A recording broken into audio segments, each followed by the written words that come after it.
प्रिय बहनों, आज हम सभी कक्षा सप्तम विज्ञान विषय में पाठ 2 के अंतर्गत उसके प्रश्नों को हल करेंगे। पहला प्रश्न है कि मौसम का पूर्वानुमान हम किसकी सहायता से कर सकते हैं। मौसम का पूर्वानुमान हम किसकी सहायता से कर सकते हैं? तो इसका उत्तर है कि हमने आपको पिछली वीडियो में पढ़ाया था कि मौसम का पूर्वानुमान हम विज्ञान और प्रौद्योगिकी की सहायता से कर सकते हैं। दूसरी कि मौसम का विज्ञान या मौसम विज्ञान के उपग्रहों के द्वारा और मौसम चार्ट के द्वारा हम मौसम के पूर्वानुमान को लगाते हैं। दूसरा प्रश्न है कि घर बैठे खरीदारी के 2 दुष्परिणाम लिखिए तथा इसमें हमें क्या सावधानी रखनी चाहिए। तो सबसे पहले आते हैं कि उसके दुष्परिणाम कौन कौन से हैं। सबसे पहले शिपिंग चार्ज, पहला है शिपिंग चार्ज का लगना। आप जानते हैं कि हम ऑनलाइन शॉपिंग करते हैं तो ऑनलाइन शॉपिंग करने के बाद जितना मूल्य होता है उसका, उससे अधिक हमको पैसा देना पड़ता है। और वही यदि हम दुकान पे जाए तो हमको वो शिपिंग चार्ज नहीं देना पड़ेगा। लेकिन इसकी कोई एक अलग से कैटेगरी नहीं बनाई गई है कि इतनी दूरी पर इतना शिपिंग चार्ज लगेगा।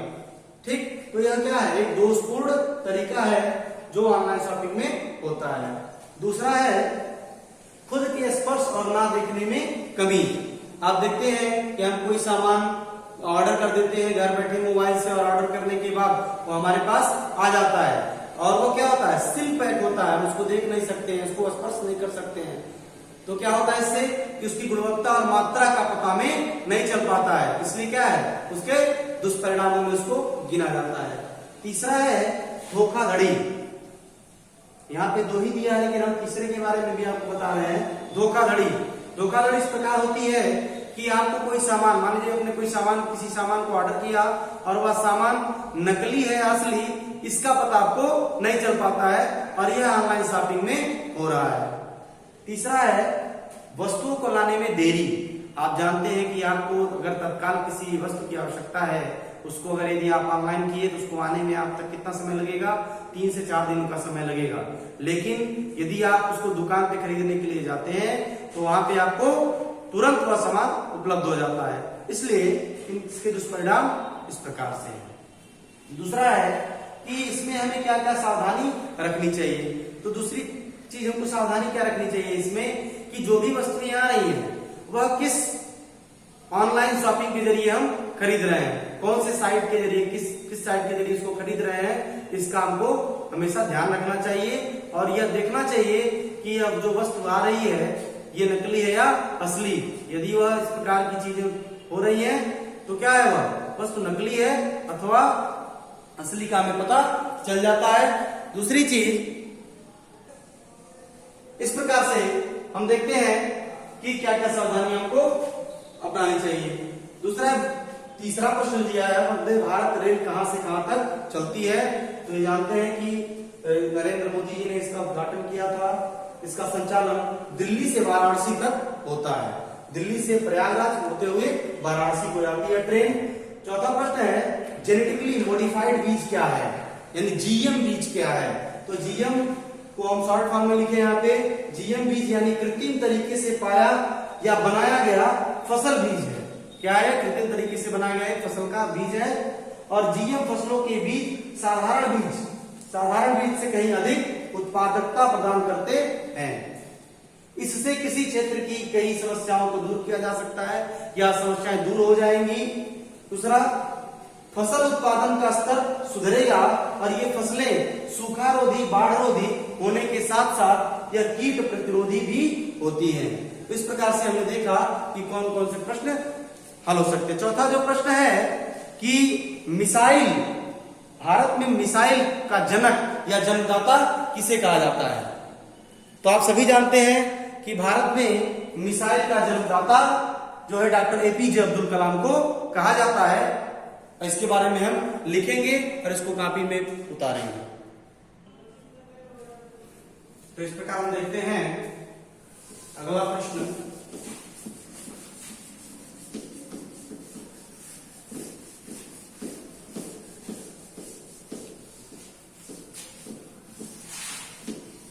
वीडियो को पॉज करके आप सभी इस प्रश्नोत्तर को अपने फेयर कॉपी में लिख लेंगे।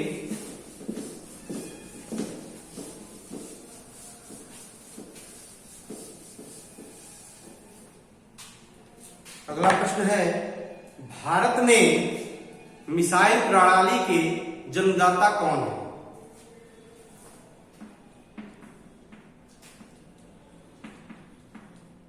भारत में मिसाइल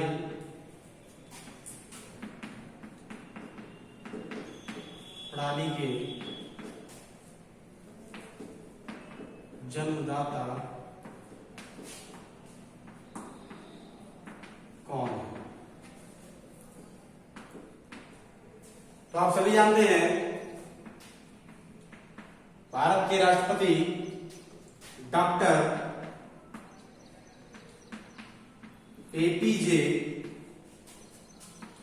अब्दुल कलाम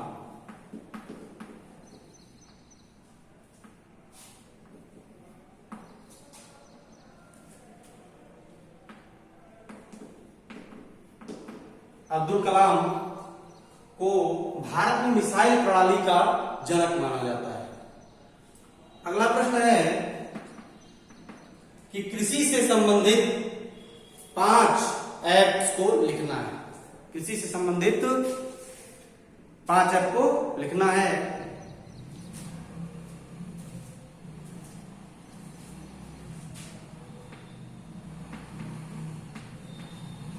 कृषि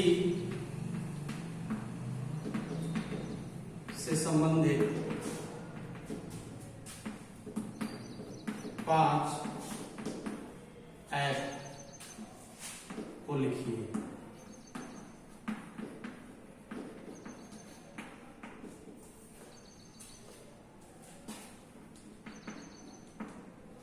इस प्रकार जो पहला ऐप है वह है एग्री ऐप।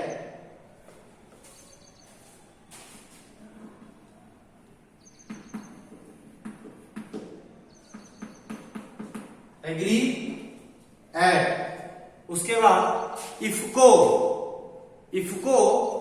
किसान ऐप। इफको किसान ऐप।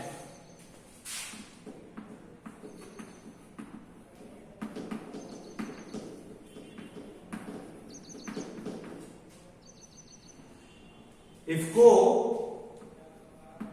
किसान ऐप जिसके माध्यम से जो हमारे कृषि भाई हैं वह जानकारी प्राप्त कर सकते हैं। फिर है एग्री मीडिया वीडियो ऐप।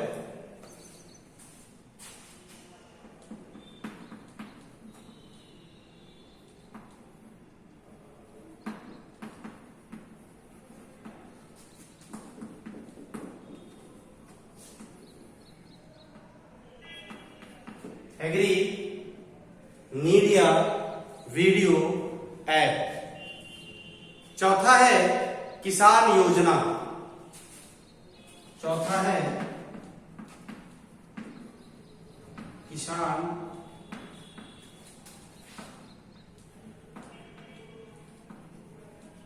योजना। और पांचवा है farm B RML farmer.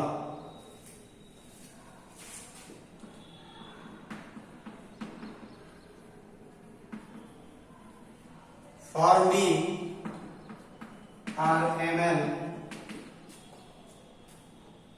Farm B for ML farmer.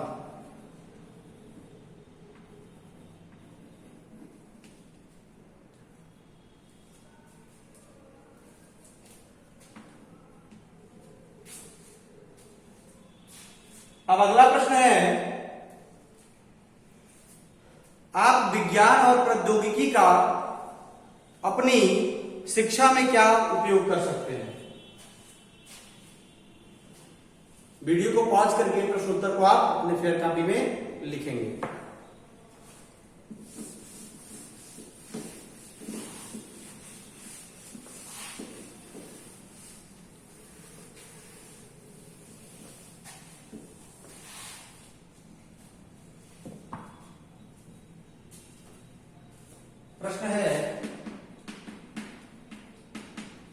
आप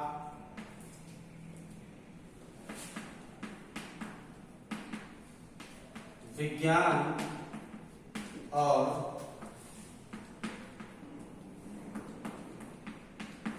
प्रौद्योगिकी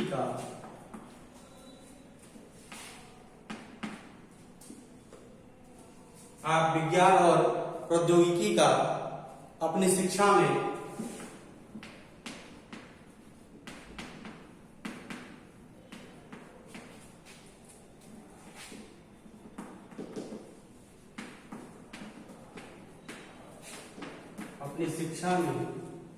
क्या उपयोग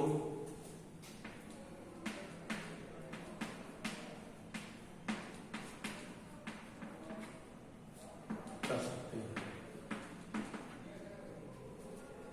तो हम लोग इसके पिछले वीडियो में चर्चा किए थे कि हम विज्ञान और प्रौद्योगिकी के माध्यम से आज हम प्रोजेक्टर के साथ स्मार्ट क्लास भी ले लेते हैं और इंटरनेट की सहायता से हम विश्व के किसी भी कोने में बैठे रहें, हम हर तरह की जानकारी प्राप्त कर सकते हैं।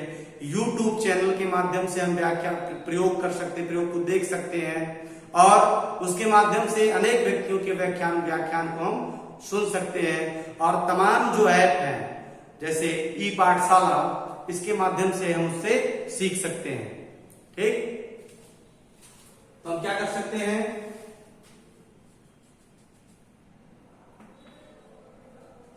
विज्ञान और प्रौद्योगिकी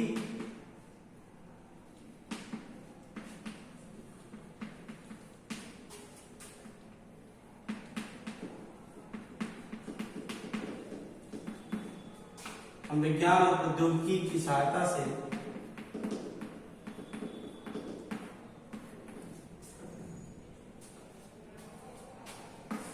इंटरनेट के माध्यम से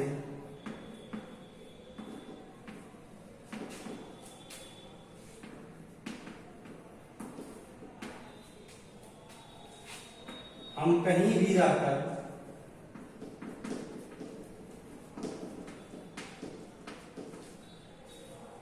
जानकारी हासिल कर सकते हैं।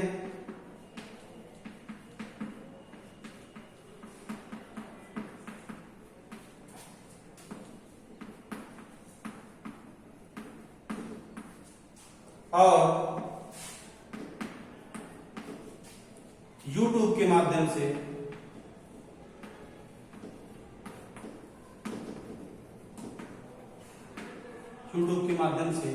हम प्रयोग को देख सकते हैं।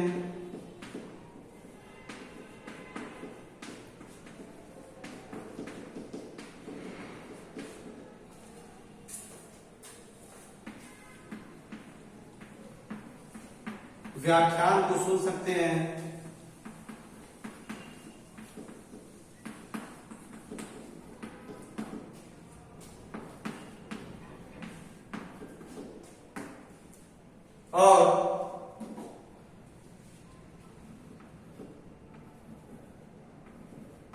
और लर्निंग ऐप के माध्यम से, जो एप्लीकेशंस हैं लर्निंग ऐप, उसके माध्यम से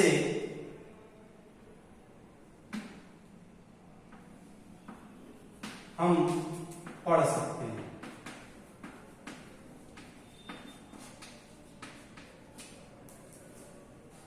इस प्रश्न के उत्तर को आप लिख लीजिएगा। अगले वीडियो में हम लोग अगले पाठ 3 को लेकर चर्चा करेंगे और उसके विषय वस्तु के विषय में समझेंगे। धन्यवाद।